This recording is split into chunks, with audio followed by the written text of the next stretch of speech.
Hello and welcome to the video version of the Happier Work podcast. I'm your host, Aoife O'Brien. The video will start after this quick 1-minute intro. My guest today is Matt Vance, and he's talking about all things related to employer reputation through feedback. So if you're looking to improve your employer reputation through internal as well as external feedback, definitely this is the podcast episode for you. On the note of feedback, I always love to get feedback on the Happier at Work podcast. You can reach out to me directly. You'll find my links on happieratwork.ie.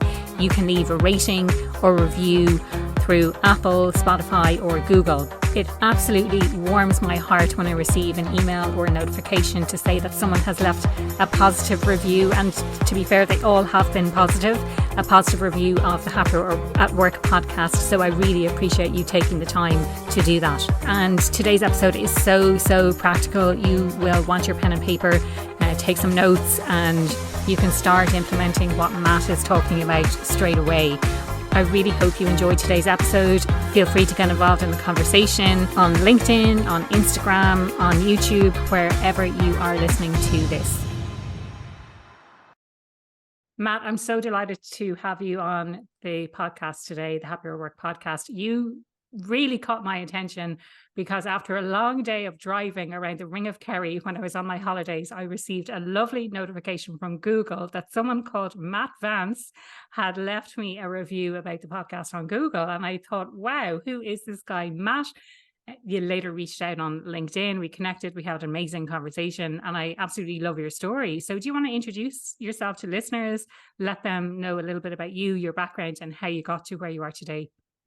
Yeah, well, thank you so much for having me, Aoife. And, I figured I'm all about reviews, so that's the best way to start a conversation. Absolutely. And, I've seen your podcast. We feature it on our company's website as, one of the top premier company culture podcasts out there. And so having the chance to connect with you is definitely a privilege. But yeah, I got my start in the world of online reputation in 2014. I started working for a manufacturing business that made pillows, mattresses, bed sheets, everything to sleep comfortable. I was on the online operations department and was told that I'm in charge of reviews. It was a pretty kind of vague, abstract position, but over several years, I ended up developing some ways to optimize customer feedback and product reviews to sell product better.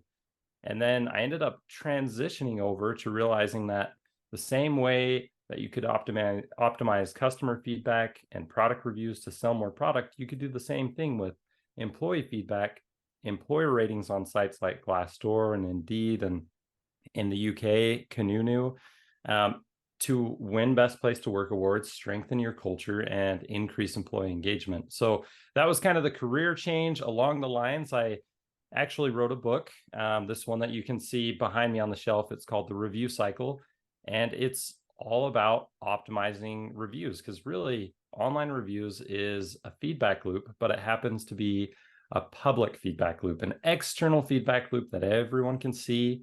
And so it has some very unique nuances of how to manage that feedback loop, how to optimize it, and how to get it to create value for your business.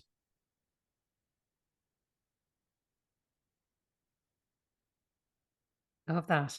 I love the idea that it's a feedback loop, but it's in the public domain essentially. So if I think of reviews, I mostly think of Glassdoor, to be honest.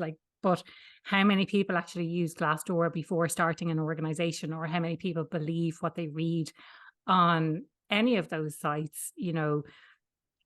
It's hard sometimes, because if someone's so set on working in a particular organization, even if they read something that's a bit negative, maybe they think that they don't want that. And I'm thinking in particular, actually, and this is nothing work related, but there was let's say a negative review. I don't want to scare people and go into too much detail about what it was, but there was a negative review about a hostel I was staying in when I was traveling around the world, and the review had been from maybe 4 or 6 months prior. So I thought they must have sorted out that situation by now, so no problem. Anyway, lo and behold, I stayed in the hostel that night, and the same issue that they had previously, that someone had written a review about, existed. I'll leave it up to your imagination. And if people want to get in touch and find out specifically what was wrong, feel free to do so. But it's that idea of reviews being in the public domain. And I think of the likes of Amazon, when you can see the star rating, and Glassdoor as well. You can see the star rating and then specific feedback about CEOs and managers and things like that. How as a company can you manage that? Let's get right in there into the meat. Yeah.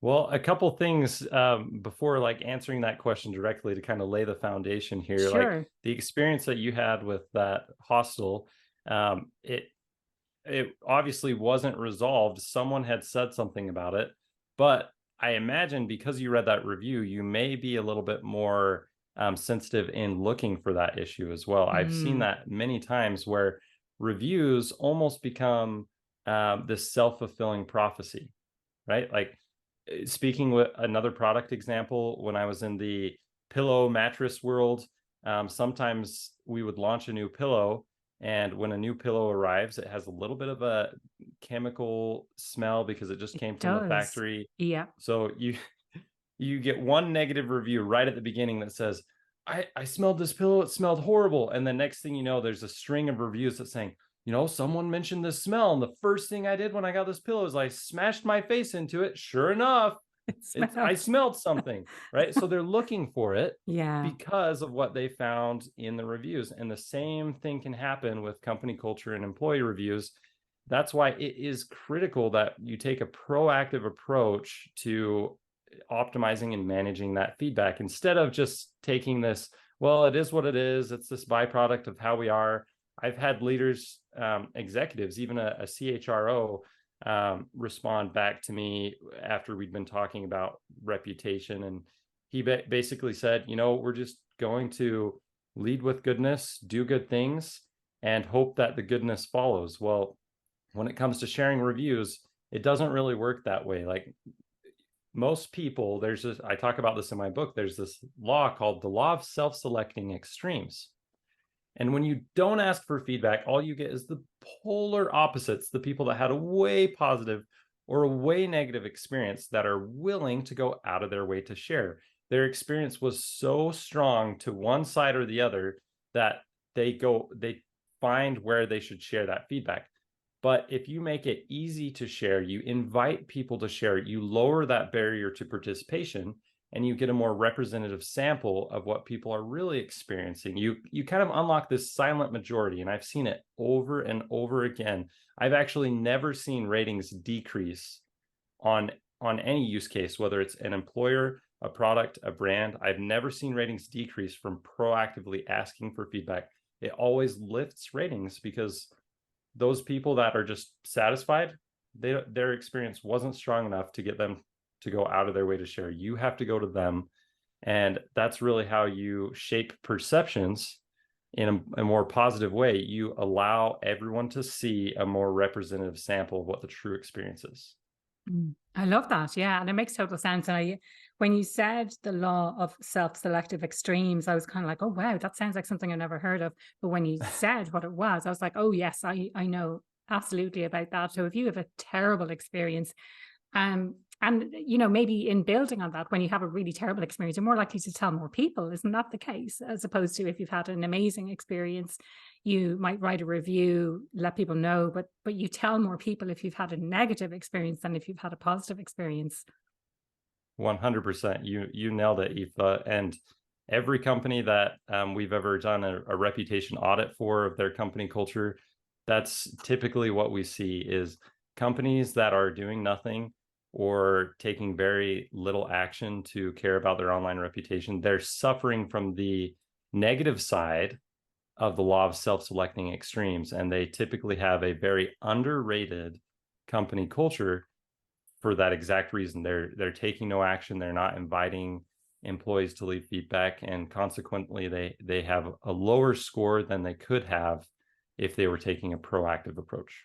That's really interesting. So for anyone who's listening today and you want to increase your score on the likes of Glassdoor or whatever type of employee review platform that your employees might use, then first step is to actively, proactively seek out that feedback. Yep, It seems definitely. obvious when you say it like that, but why are more people not doing that? Well, that's a good question. And a lot of what I hear from people is they don't know. First of all, they didn't know that they can ask. A lot of people assume that Mm. it's against the rules somehow, Yeah. which is not the case. Um, as a company, you have every right to ask for employee feedback on sites like Glassdoor, Indeed, Comparably, and more. And you should, but I would also say there are a couple things you shouldn't do. Number one, you should not incentivize reviews. You should not Mm. give away any type of reward, whether it's monetary or experiential or not, like nothing, because that's against the terms of service of most of the platforms. And if you were to incentivize it, even if it was allowable, you would have to have a disclosure of material connection, at least in America. According to the Federal Trade Commission, there has to be a statement in the review that says, I received this in exchange for my Mm. feedback. And if that statement isn't in there, that's actually illegal to incentivize a review. So that kind of ties over. You see things like that apply more to the product review world. But then I would also say just a couple of quick tips on Mm. asking for reviews. Do not ask for them all at once. Like, think about this from a consumer standpoint. Let's say you sent an email blast to your entire company and 100 people write a review all in the same week. But then That before looks that, very there was like, dodgy.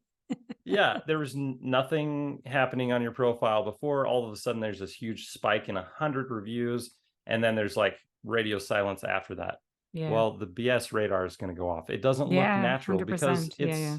it's not. Like, would you buy a product that had 100 reviews that were all written in the same week a year ago, and that's all that you can see on the listing? Like, it feels off, right? So Yeah. even though that's not illegal, you totally can do that. It's fine. It doesn't feel good. It looks manipulated. And so you want to have an ongoing flow of review requests, almost like a drip, right? You're just continuously asking a small percentage of your employees on an ongoing basis. And the best way to do that is on repeat. Another huge thing that I see is most companies don't know that you can leave a review more than once. You can Oh. write a review once per year. Now, that applies to Glassdoor, Comparably, and Indeed. Those three sites, you can leave a review once per year.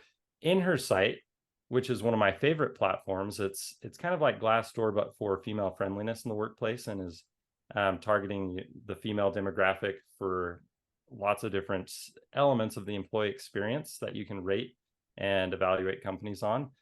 They allow you to leave a review once every 3 months. In my opinion, that's a little too much. So I stick to the every 12 months, you can ask employees for a new review. So if you're running a program like this in-house, it requires that you need to track when you asked which employee to review on which site so that you know when you can ask them again. Mm. And that's how you're going to maximize the volume of reviews you can get, which is the number one way to keep ratings high and also to be eligible for Best Place to Work awards.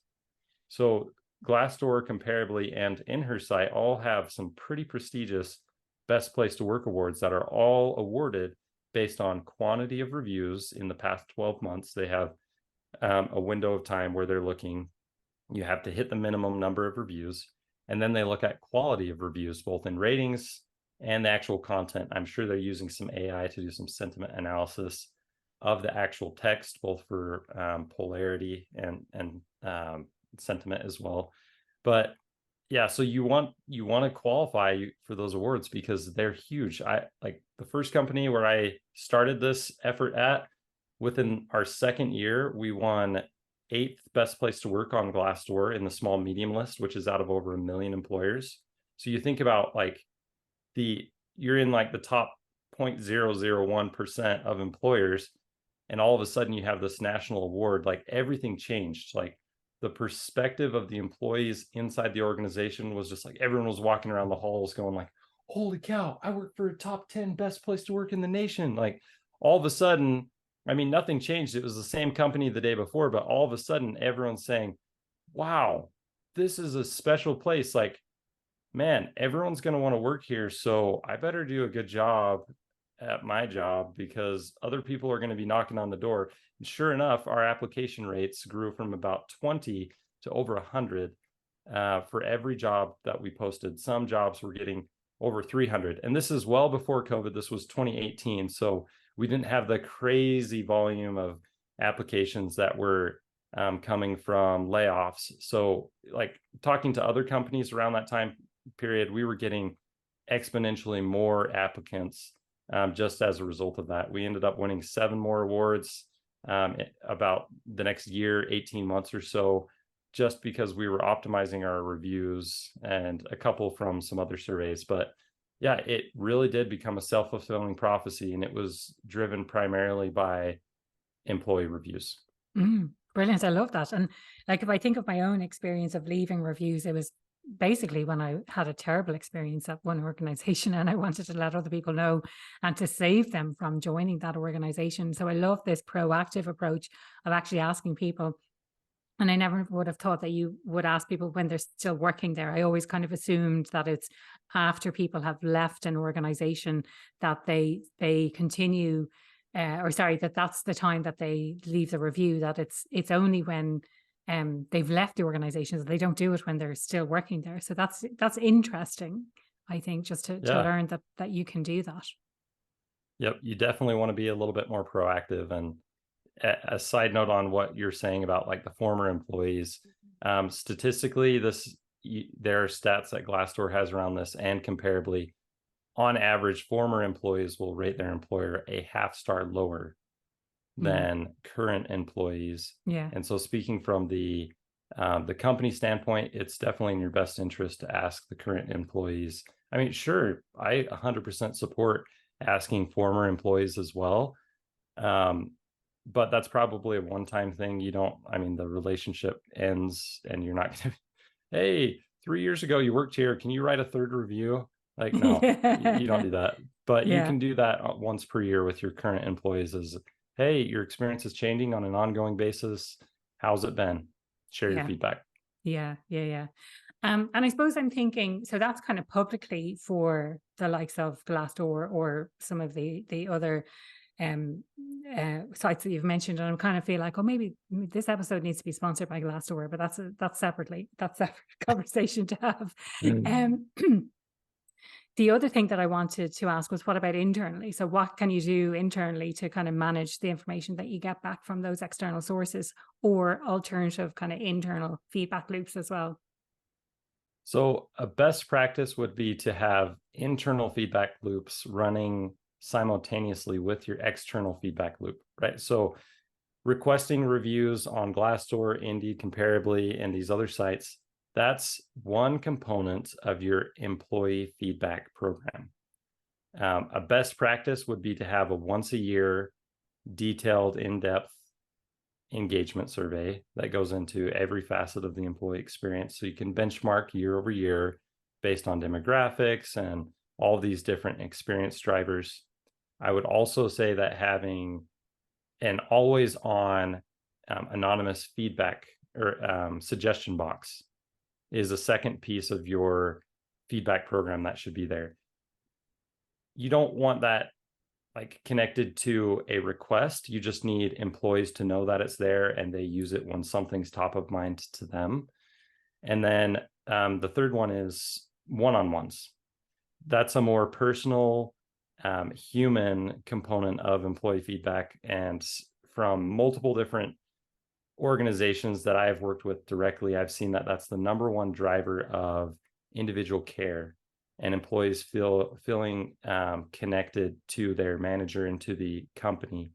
Now, if you have at least those 3 internal feedback loops operating on an ongoing basis, the annual engagement survey, the suggestion box, always on suggestion box, and one-on-ones, a lot of those hot topic issues that are negative are going to actually come through in those channels because there's existing trust, and it's going to protect your reviews, your employee reviews, from some negativity. And one example of that is when I was working at one company right when COVID started, There was a lot of uncertainty, a lot of unknown, everything was new, and we had to take action. I was in the HR department at this point, managing employee feedback and company culture, and we had to make some changes. Some people didn't like the changes, some people did.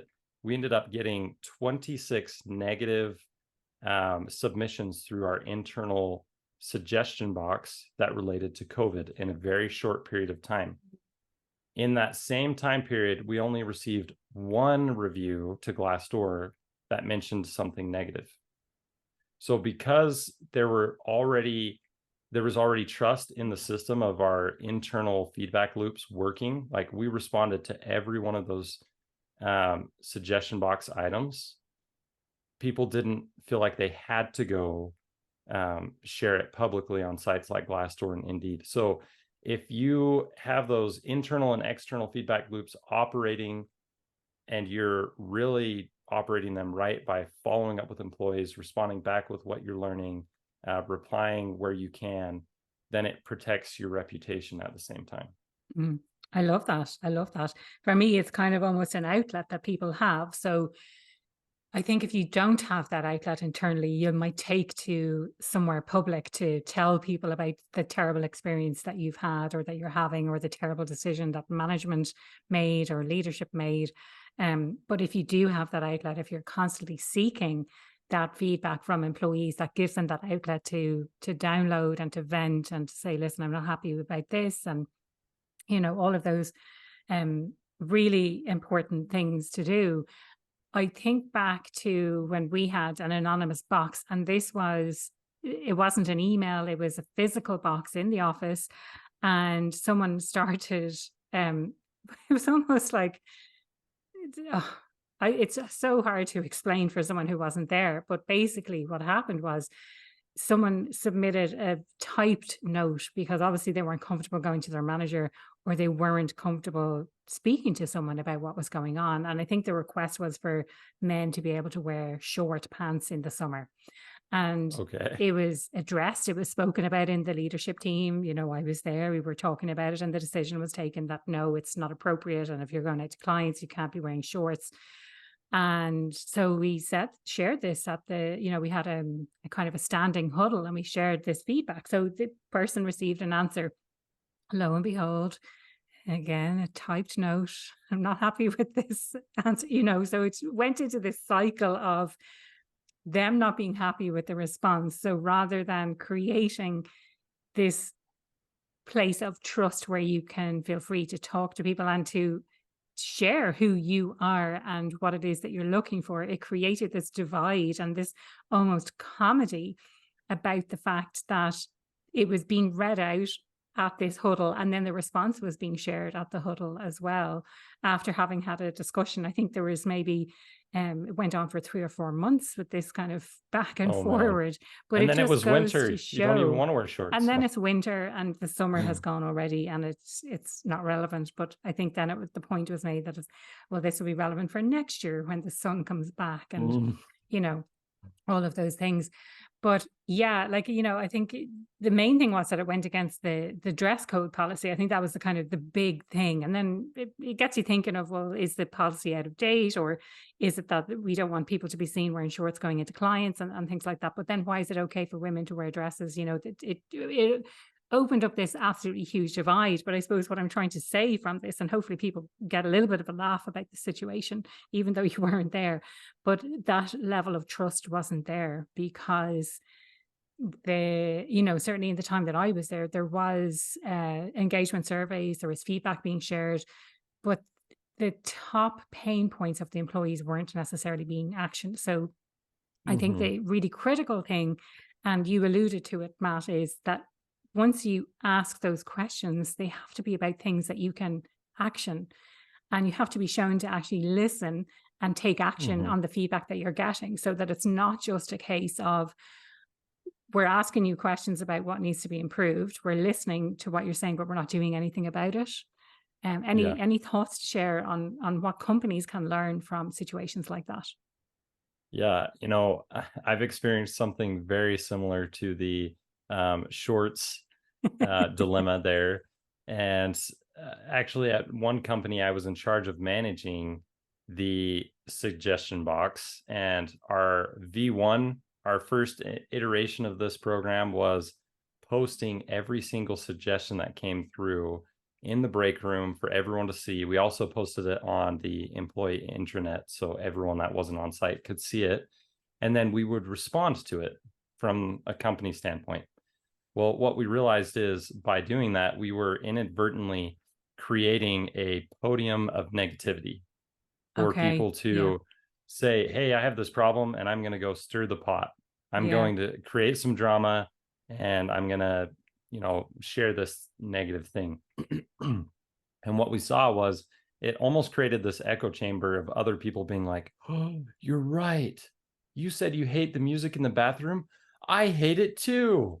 This is horrible. Like even just something that, you have silly music or in the small. bathroom? Now I want music in the bathroom. We did at this place, and it was a good thing, except there were some very specific preferences of what you listen to in the bathroom, which it's a big deal apparently. But later on, we ended up taking a different approach to the suggestion box where we used some software to do this. We responded directly to the person. So we had some software that maintained anonymity because it went through a third party, but we were able to respond to the submitter. And what that did is we were able to address the concern in a comfortable, confidential, private way to the individual that had the concern, instead of broadcasting it to everyone and creating unnecessary drama and even introducing the idea to others that maybe they should be dissatisfied with whatever it is this person is concerned about. Now, we would be very purposeful in showcasing positive change. So we would summarize, hey, we received X number of suggestions in the past quarter or the past month, and here are all the ones that moved to implementation. And then we would share those. We would say, here was the suggestion, and here's what we did about it. And then we would also broadcast in our report to employees that we had a 100% response rate. And sometimes the response was, hey, thank you for this. This is a complex submission or idea that you're sharing. I don't have an idea, or I don't have a response immediately, but we're looking into it. The status of this suggestion has been moved to pending or researching, and we'll follow up with you when we have new information. So that way you can buy some time and still show a high level of responsiveness to your employees while not just letting your employees tell you what to do either. Like, you need to be realistic with business constraints and the direction of the business. And sometimes when the answer is no, it's all about packaging that no in a very caring and way that shows that you validate the concern, you listen to it. It was handled with a great degree of interest and concern, and you encourage them to continue sharing ideas and feedback, because that's how we grow collectively as an organization. And if you have a pattern of doing that, responding quickly, taking every suggestion seriously, even if it is about music in the bathroom or the dress code, if we can wear shorts, what that does is it increases the level of trust in the employee to employer relationship. So when there is something of even higher concern, both negative or positive, like you want to capture those really innovative, creative ideas as well, or something really bad that could turn into a legal issue like harassment or something. Like you want to maintain trust for the extremes, because those really matter. It matters to address the small things as well. Yeah, brilliant. I mean, those little small things help to build that trust that allows you to foster trust at that kind of bigger scale, I think. Yeah, definitely. Absolutely. Matt, anything else to share in relation to maybe this process, or any insights from the book that you'd like to talk about? Yeah. So the name of my book is The Review Cycle. The Review Cycle is also the name of the model that I developed. It's a consumer behavior model that has 4 steps, and it's a cycle. It repeats And essentially, it starts, the first phase is consideration. We consider a decision, whether that's to purchase a product, to visit a hostel, to change jobs and start looking for a new employer. That's step one, consideration. Step two is engaging with OGC, organizational generated content, branded content that the company or the brand is publishing about themselves or their own product online. We see the profile on Glassdoor.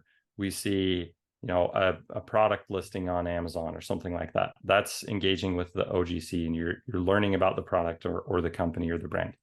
Step three is, if we like what we see, like, oh, this is a cool company, we want to validate our decision with UGC, user generated content.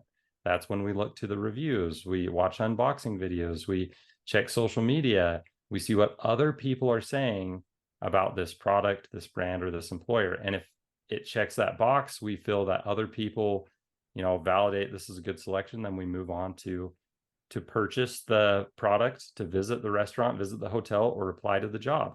That's the purchase decision. And then phase four is the post decision phase, where we actually have a lived experience with the product, with the brand, with the company, if we're hired or we go through the hiring process. And at the end of phase four is when we have the right to ask for a review. When we ask for that review, it changes the landscape of what the next person finds as they go through that same process.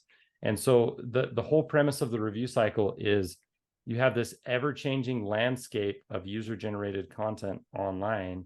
And as you're aware of the decisions that your consumers or job seekers are going through, you can be purposeful in influencing those behaviors for your own good and for your own gain as a business. In the book, there's one chapter dedicated to each phase of the review cycle, and I talked specifically about elements of influence. And so there's an inner circle of this four-phased cycle of what you can do to directly affect the behaviors at each of those four phases. So you actually work through this backwards. So the last phase, post-decision, the element of influence is asking for reviews. That actually fuels every other action you can take. We need volume. We need as many reviews as we can get. The name of the game is increasing our review rate.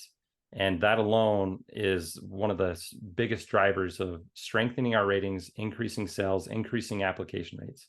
The next one is in conjunction with engaging with user-generated content. That's responding to reviews. We want to showcase the level of care that we have for our customers or our job seekers, or even to our employees, as we're responding to employee reviews on sites like Glassdoor. And that becomes a showcase piece where other people seeing that interaction gain perspective of how they could be treated if they were in a similar situation.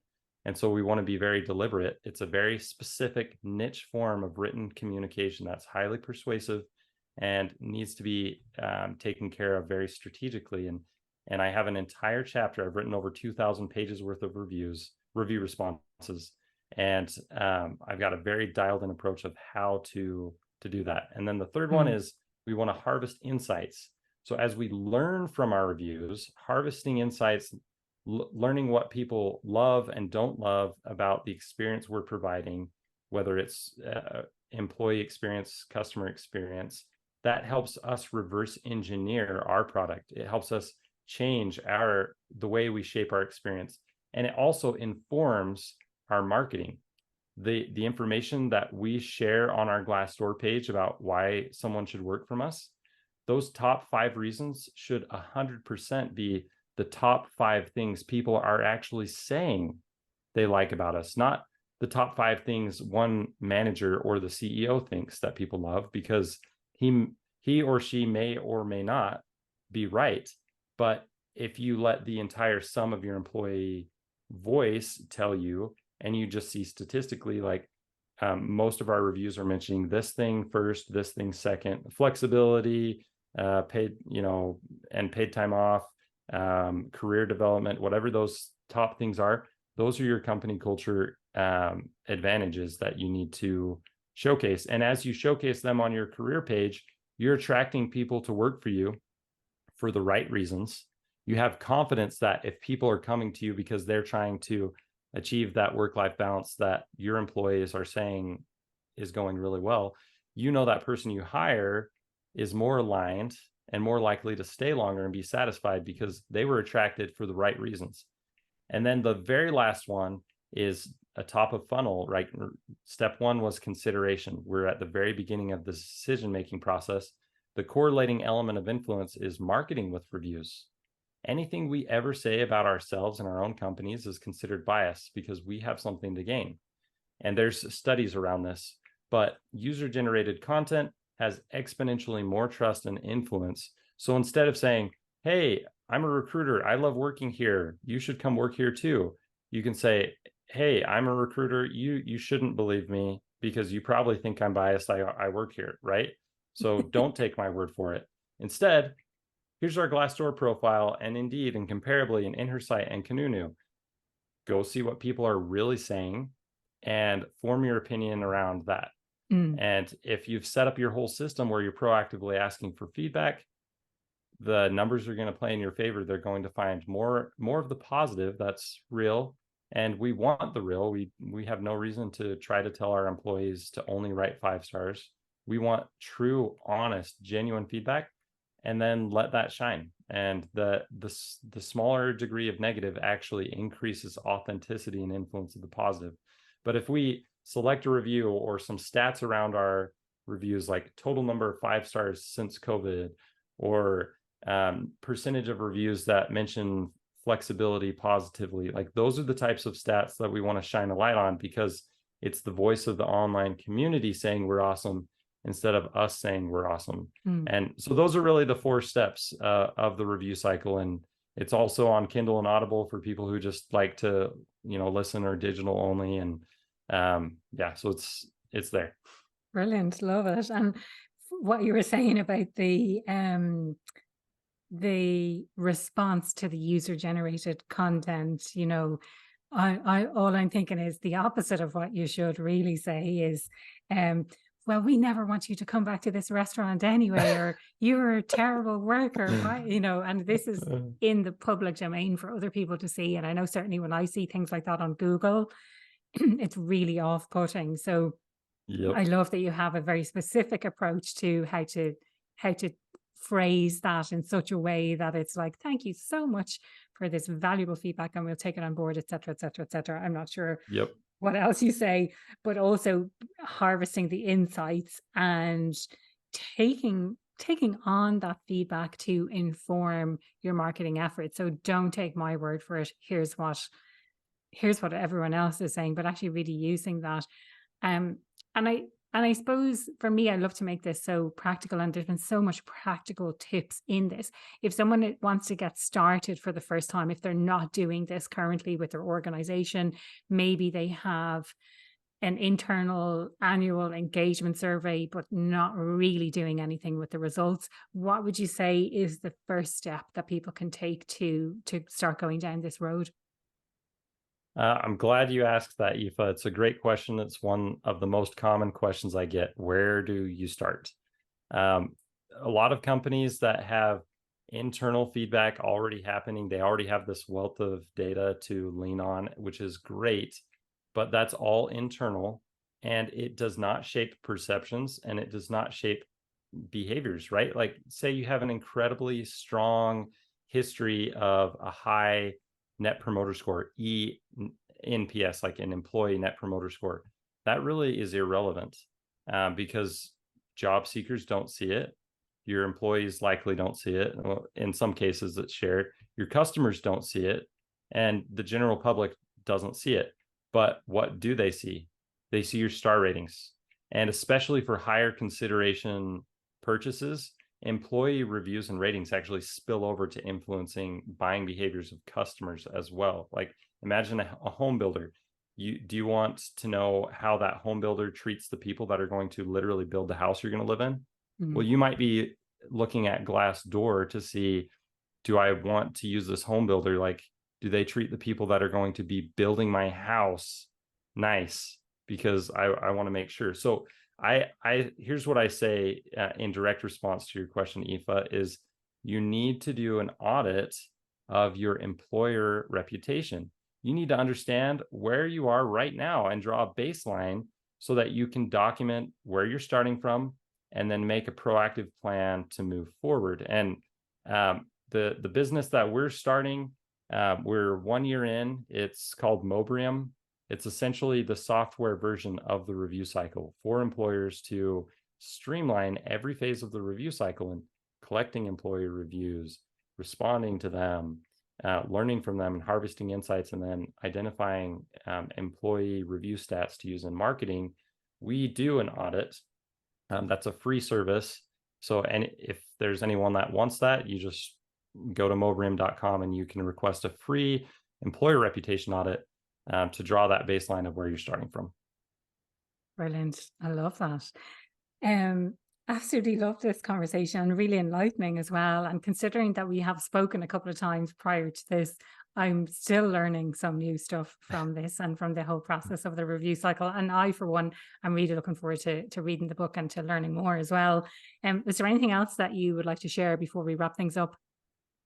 No, just that, to everyone listening, this is one of the best podcasts out there. Company culture, it's the gold standard. Like, you may have other podcasts on your list, but this should remain at the top. The quality is impressive, and Aoife does an incredible job bringing in a variety of perspectives to give you a wealth of knowledge about all different facets of helping your employees be happier at work. So I'm honored to be here and grateful for the opportunity. Thank you. I feel really shy and embarrassed and all the rest now, but thank you. I really, really appreciate that.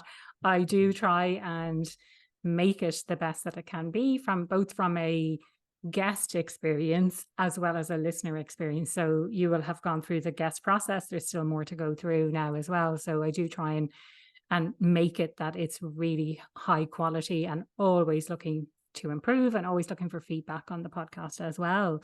The question I ask everyone who comes on is, what does being happier at work mean to you?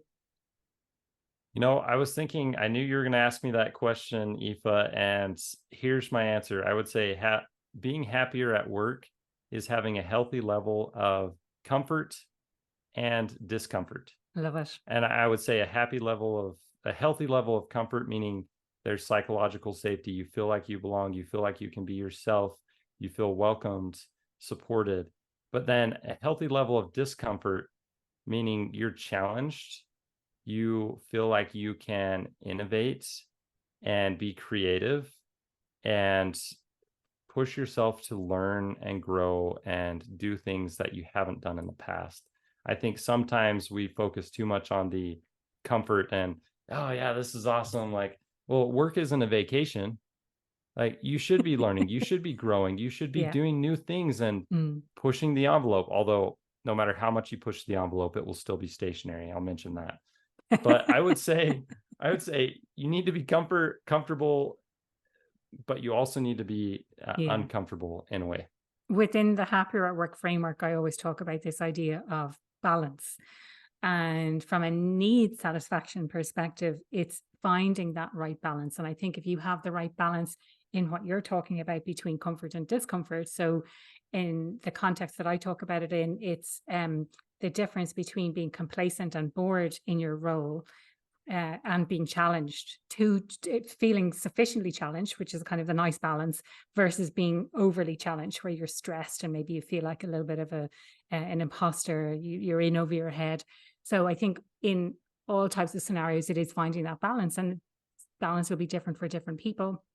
It'll be different for you as an individual at different points in your life as well. So understanding and recognizing that and being able to identify it quickly, I think is really important. Like, I'm feeling too comfortable here. I need to challenge myself a little bit more, versus I'm feeling too challenged here. I'm a bit over my head and I need more support. So I love that you brought that perspective. Thank you. Matt, you've mentioned the name of your company already, Mobrium. So people head on over to check it out. I know you have another brilliant podcast, which I was also featured as a guest. So feel free to share about that and how people can connect with you as well. Yeah, thanks, Aoife. Yeah, our podcast is The Culture Prophet. My wife and I are the co-hosts. We're about 12 episodes in right now. We've got up to 20 episodes scheduled and some pretty incredible guests, including Aoife, which we're really excited to release that episode coming up. So yeah, just check out The Culture Prophet. And then our business, Mobrium, is your one-stop shop for strengthening and streamlining your employer reputation. Brilliant. Love that. Thank you so much for your time today, Matt. I always come away having learned so much from our discussions. I really, really appreciate your time. Thank you. Thanks.